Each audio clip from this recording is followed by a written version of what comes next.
Let me provide some background information. Both my wife and I are 54 years old, and we've been married for 31 years.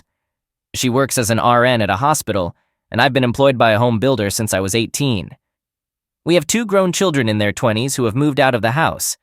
In our mid-40s, we decided to pursue my wide's dream of running a bed breakfast. We had been casually searching for the right property for years.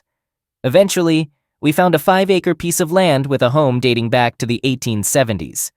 The original owners were prominent landowners in our area with a substantial agricultural business. Over the years, fewer family members wanted to continue farming, so they began selling off parts of the land.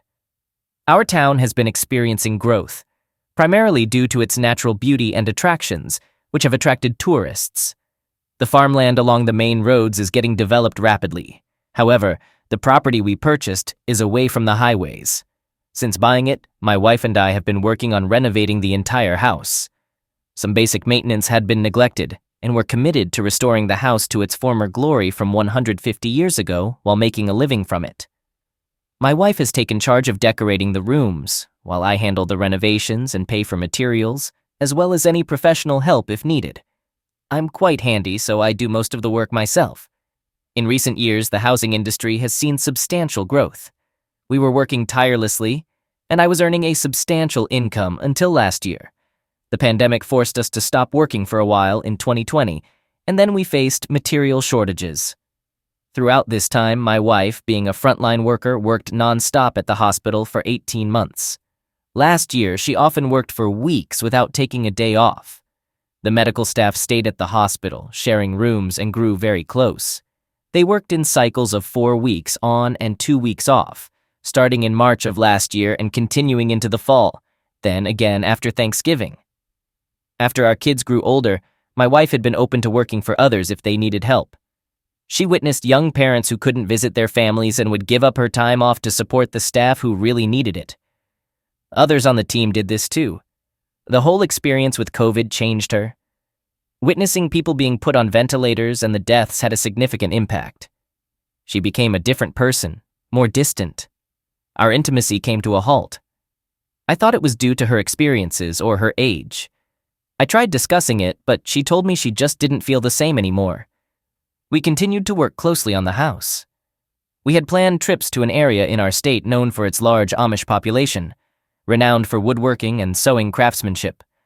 We purchased several pieces of furniture for the bedrooms and handmade quilts. This past weekend, we were preparing for a 3-day trip to buy dining room furniture from that area. I also barter some wood I acquire when dismantling old barns, which I do as a side job. Barn wood is in high demand. However, my boss informed me that everyone would be working the whole week because he managed to get the necessary supplies. I told my wife we could go on Saturday and Sunday, but on Friday morning, she informed me that she would still be going with some co-workers because there was a fall festival happening too. That night, I went to a local bar. One of her co-workers approached me and I asked her if she was going on the trip. She had no knowledge of it, so I texted my wife, inquiring if she had arrived safely and who was with her. She responded that her friend, another close friend, and someone named Stevie were with her. I had heard this name mentioned in the past few months and initially assumed it was a woman. I asked her friend at the bar if she knew this Stevie, but she said no, though she mentioned a man named Steven who worked with them. My wife returned on Sunday afternoon with bags containing tablecloths, napkins, kitchen towels, and more. As she showed me what she had bought, she found a smaller bag within one of the larger ones. After peeking inside, she said, "Oh, not this bag. It's not for us." I decided to let it go. However, later when I checked the bag, I discovered that she had hidden decorations meant for a man cave dedicated to a college sports team I wasn't interested in. I asked to have a conversation with her, inquiring once more about the people who went on the trip. She mentioned the same 3 individuals. I specifically asked about Stevie, whom we hadn't met. She said he was a woman they worked with. I then revealed the man cave decorations and asked her again who Stevie was. She began crying and confessed that he was a man. And yes, they had been involved in an affair since last year during the hospital lockdown. Now she's living in one of the completed bedrooms and I'm in our bedroom. I intend to consult with the lawyer on Monday. I'm uncertain about how to handle the house, the business, and the marriage. To me, it appeared that she was sorry about getting caught, but not for the affair. I asked her if she would end the relationship with Stevie, and she was uncertain. Update. The past few weeks have been quite busy. My work and side jobs have picked up, but my wife and I have been having disputes. I consulted with a lawyer, and after explaining everything, he suggested that we try to resolve our issues before getting him involved. Currently, our house isn't operating as a business, so it can't be sold that way. We'd have to sell it as an unfinished house, which would likely lower the price. We've invested well over $100,000 into the house, not including the mortgage. The lawyer will need to consult with a real estate attorney, and possibly a business attorney, so their fees will be substantial. I attempted to approach my wife to see if we could talk. I'm not sure if she's embarrassed about being caught, but she's become quite stubborn. She asked me to leave the house, but I expressed that I had no intentions of doing so. In response, she proposed that I give up the master suite and move into one of the bedrooms. Once again, I told her I wasn't planning on that. She then threatened to move all my belongings into the foyer over the next couple of days for me to decide where I'd stay. So I decided to end the conversation. I went to where I store my supplies and retrieved a new door lock with a push-button keypad, which I had intended to install on the bedroom doors when we had guests.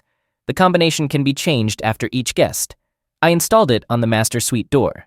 The next day, I went to work, and when I returned home, I found a series of angry messages regarding the lock. She was furious, exclaiming, "How dare you lock me out of my bedroom?"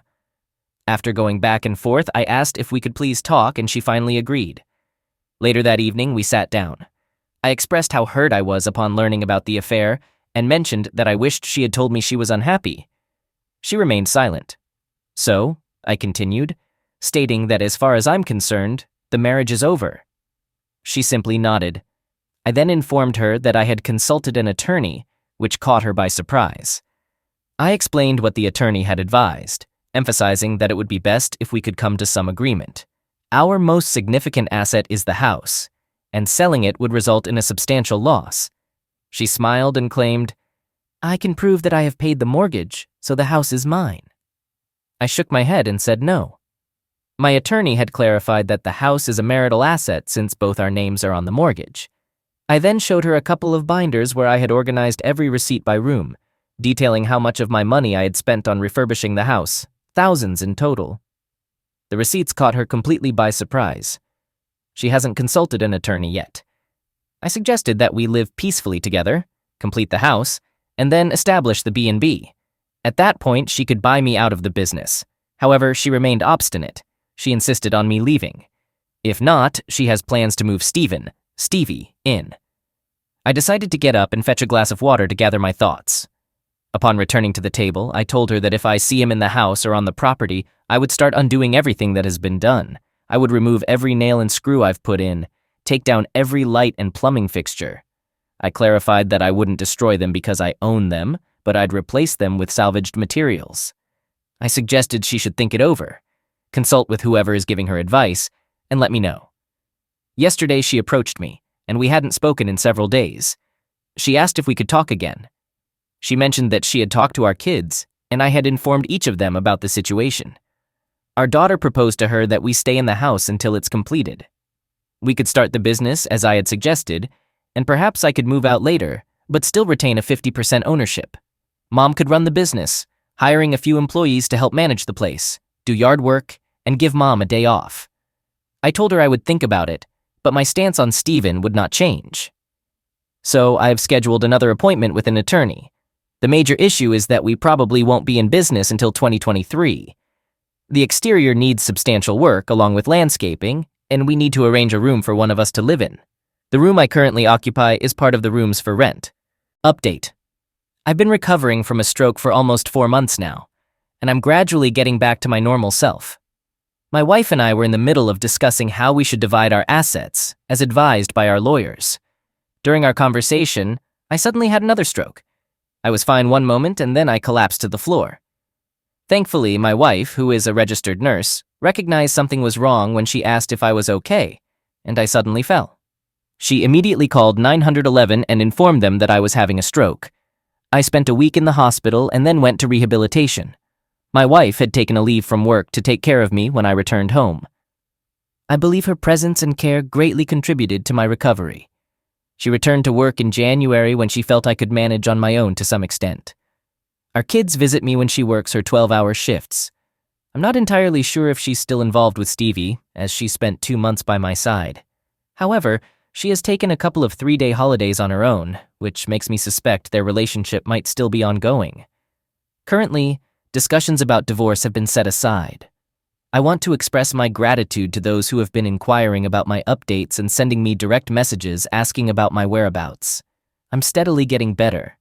I do have some mobility issues, making it impossible for me to return to work, so I might need to explore other options. Update. I've initiated the divorce process, and at first I had some doubts. It might be due to my health problems that clouded my judgment. During my recovery, my soon-to-be ex-wife was quite caring and supportive. Once I regained my independence and self-sufficiency, I started to notice certain things. My wife would frequently spend weekends away from home, maybe once or twice a month. Our kids would come over to help out. Now I've come to realize that she was either visiting Stevie or going away with him. The kids caught on to the situation rather quickly. My daughter, in particular, has distanced herself from my soon-to-be ex-wife, and their relationship is now non-existent, which is unfortunate. My son, on the other hand, doesn't approve of her actions but hasn't severed ties. We've had discussions about divorce and dividing our assets, and it seems we'll manage it amicably. Neither of us can afford to buy the other's share.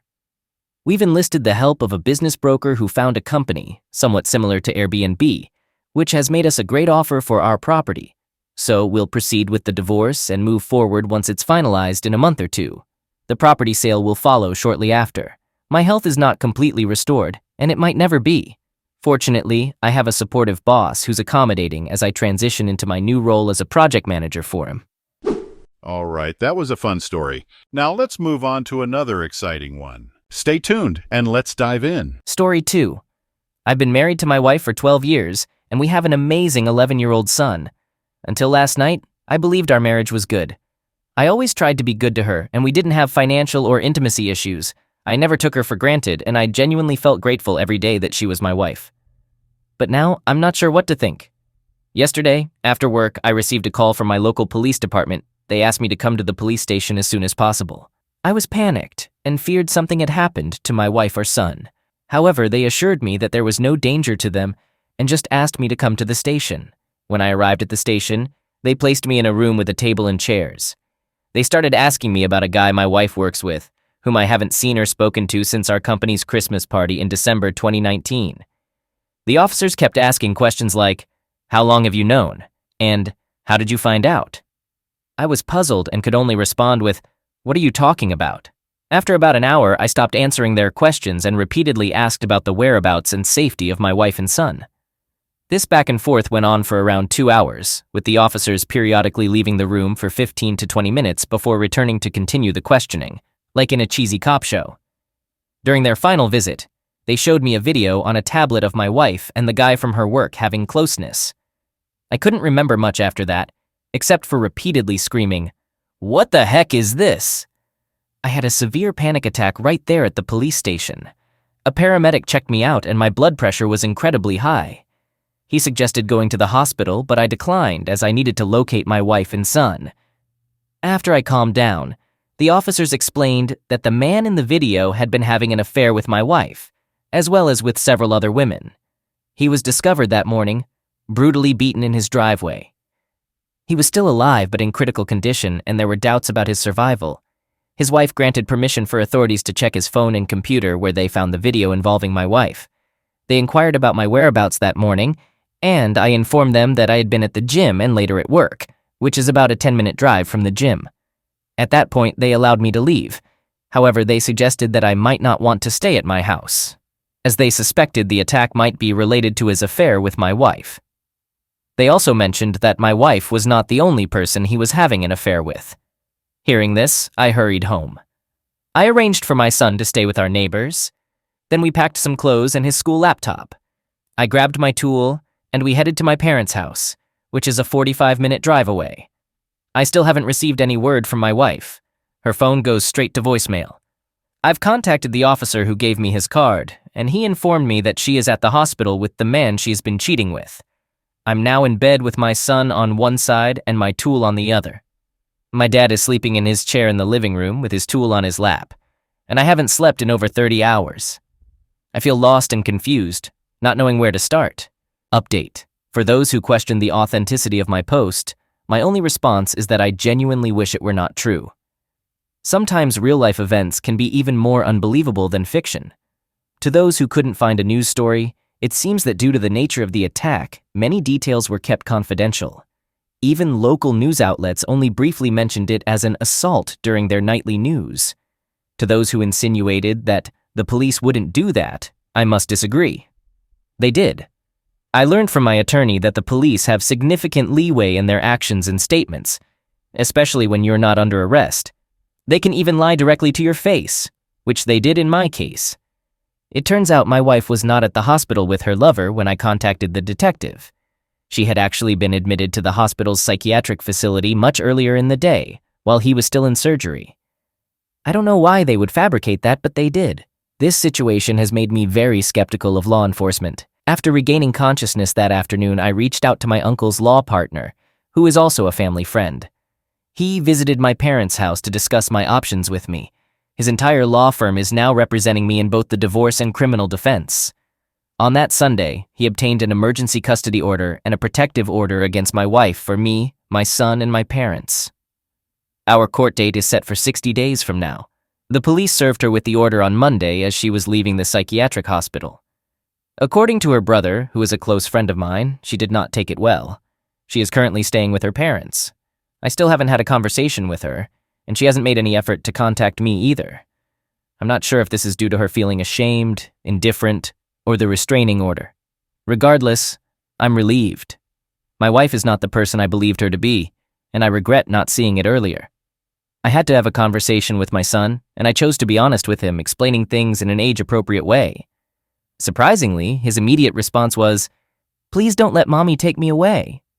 I asked him why he said that, and he shared that my wife had been treating him poorly when I wasn't around.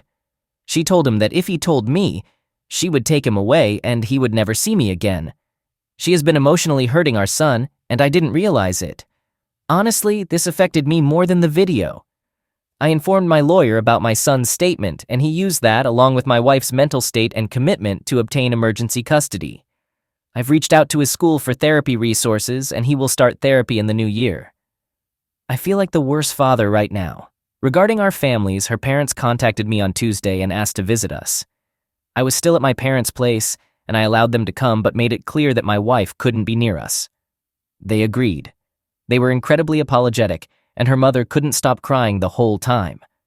Her father was heartbroken and referred to my wife as that girl. They both felt that something was wrong with her, and they didn't raise her to be this way. We hugged and cried before they left, and I assured them that they would always be a part of our lives, regardless of what happens with the divorce.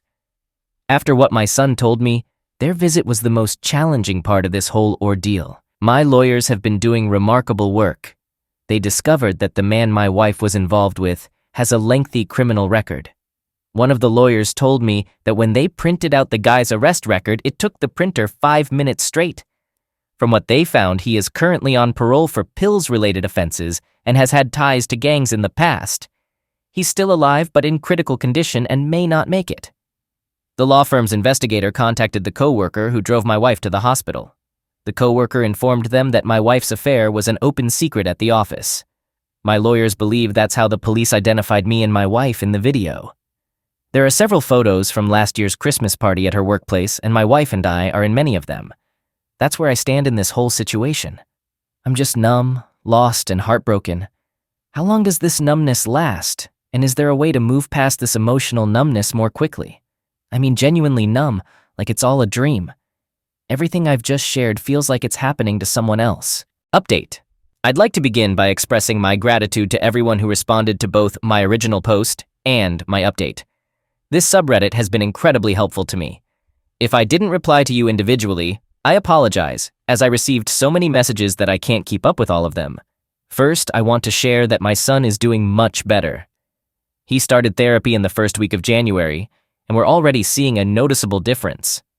I asked him if he was comfortable with me talking to his therapist, and he agreed, so I've had a few discussions with her. According to the therapist, my soon-to-be ex-wife would verbally and emotionally offend our son whenever they were alone together. He wasn't allowed to make noise or bother her in any way when he was at home. She would leave him alone for extended periods, even overnight when I was out of town. She would then threaten him with being taken away and never seeing me again, if he told me or anyone else. The therapist explained that this made him feel powerless and dependent at a stage in his development, when he should be feeling empowered and self-reliant. In light of this, I've purchased a phone for him and helped him memorize family members' phone numbers and relevant addresses. I've been teaching him situational awareness, how to pay attention to street names and read addresses on buildings. We've also role-played how to ask people for help and how he can clearly communicate to strangers that he's in trouble and doesn't feel safe. I realize this may sound simple, but my son can be somewhat introverted and shy when he doesn't feel comfortable. Even though we've only been doing this for a few weeks, I can see that it's genuinely boosting his confidence. I would greatly appreciate any suggestions on how to further enhance his self-reliance. His safety and well-being remain my top priorities. As for myself, I'm coping as well as can be expected. I started therapy around the same time as my son, and although I don't speak to my therapist as much as he does, it has helped me talk through my thoughts and feelings about everything that has happened to us and our family. The numbness has dissipated, but it has been replaced by a burning anger in the pit of my stomach whenever I think of my soon-to-be ex and what she has put our family through. Interestingly, even though I dislike feeling angry, it's easier to handle than the numbness. My therapist mentioned that this is part of the grieving process, and what matters is not how we feel, but how we channel these emotions. Regarding my legal situation, I must admit it's the most intimidating challenge I've ever faced in my life. I was given temporary full custody of my son and child support. Although I didn't initially want it, my lawyer insisted we request it. The order of protection for my son and me was also extended. During the request for an order hearing, which my wife and her lawyer didn't attend, the judge inquired about allowing supervised visitation. However, my son strongly refused, which is why I brought him along as my lawyer advised. The judge asked my son if he would talk to him privately, and my son agreed. They had a meeting in chambers with the judge, a stenographer, and a child welfare officer, which lasted about 10 minutes. Following this meeting, the judge granted the temporary orders and ordered therapy and a psychological evaluation for my son. Fortunately, the therapist he's seeing has a connection or accreditation to work with the courts, so he doesn't need to see another therapist. My lawyer explained that this is positive because his therapist can provide a custody recommendation. Still, I'm fearful that she might get some form of custody despite what she put our son through. Regarding the other person involved, I don't have much information. According to my lawyers, he's alive but still in the hospital. I haven't had any contact with the police since my initial interview, so there are no new updates there. As for my soon-to-be ex-wife, I hadn't seen her since the day I was questioned until Thursday. She tried to call me a few times, but I didn't answer. When she called from another number, I hung up immediately.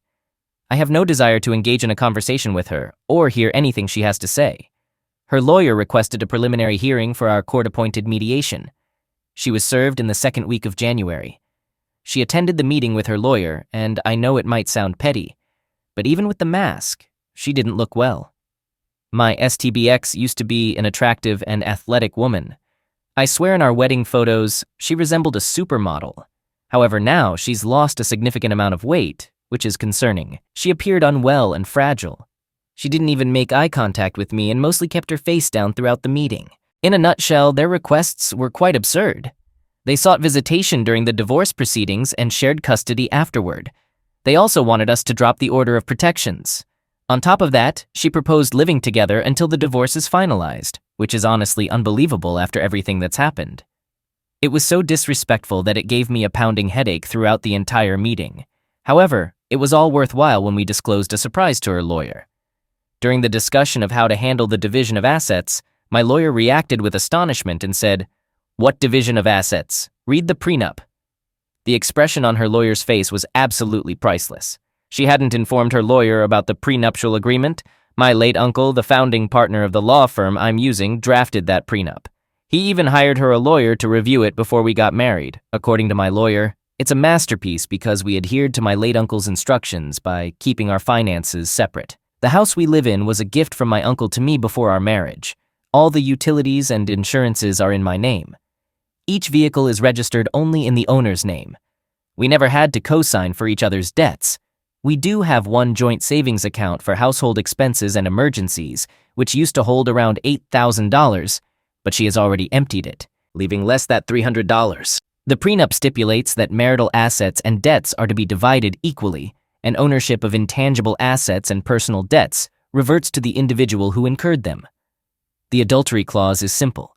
It means that if either party is caught or admits to committing adultery, they forfeit any claim to spousal support. There's more to it, but my lawyer assures me that trying to challenge this prenup will be exceptionally difficult because it's one of the most equitable prenups he's ever seen. The last request from her lawyer has deeply affected me. They asked to delay the official mediation for 6 months while my wife attends an inpatient rehab for substance use. A few people in my previous posts mentioned her possible substance use, but I never really considered it until now. It was hard for me to even imagine.